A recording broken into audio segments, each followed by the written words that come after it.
Iedomājies absurdu situāciju, kad kāds izliekoties par velnu, mēģina izspiest naudu no mācītāja.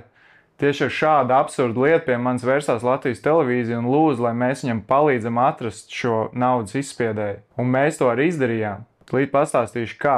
Sākumā mēs analizējām e-pastā lietoto valodu, un mums bija spēcīgs aizdoms, ka rakstītājs nāk no Latgales. Pēc tam mēs sākām pētīt un analizēt serveri, no kur tika sūtīts šis e-pasts. Analizējām visas lapas, kas atradās uz šī servera, analizējām šajās lapās esošos attēlus, ar kādām programmām tās tika apstrādāts.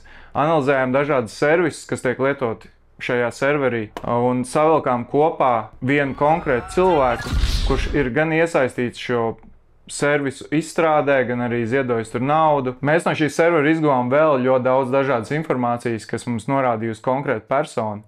Par to es gan publiski nestāstīšu. Ja grib noskatīties sižetu un kas notika tālāk, kad Latvijas televīzija arī šim vēlnam zvanīja, tad noskaties šīs pirmdienas aizliegto paņēmienu. To var izdarīt YouTube vai LSM.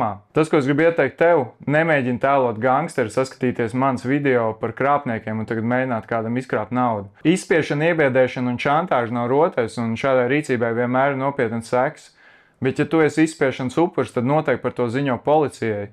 Jo, ja šim izspiedējam nebūs neviena upura, tad viņu būs daudz grūtāk notiesāt.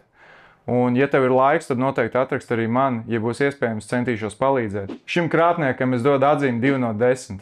Šis bija ļoti vājš mēģinājums, cilvēks atstāja ļoti daudz pēdas aiz sevis, bet es pavilku atzīmi uz augšu, jo viņš vismaz izveidoja kriptovalūtas maciņu, nevis prasīja naudu uz savu kontu.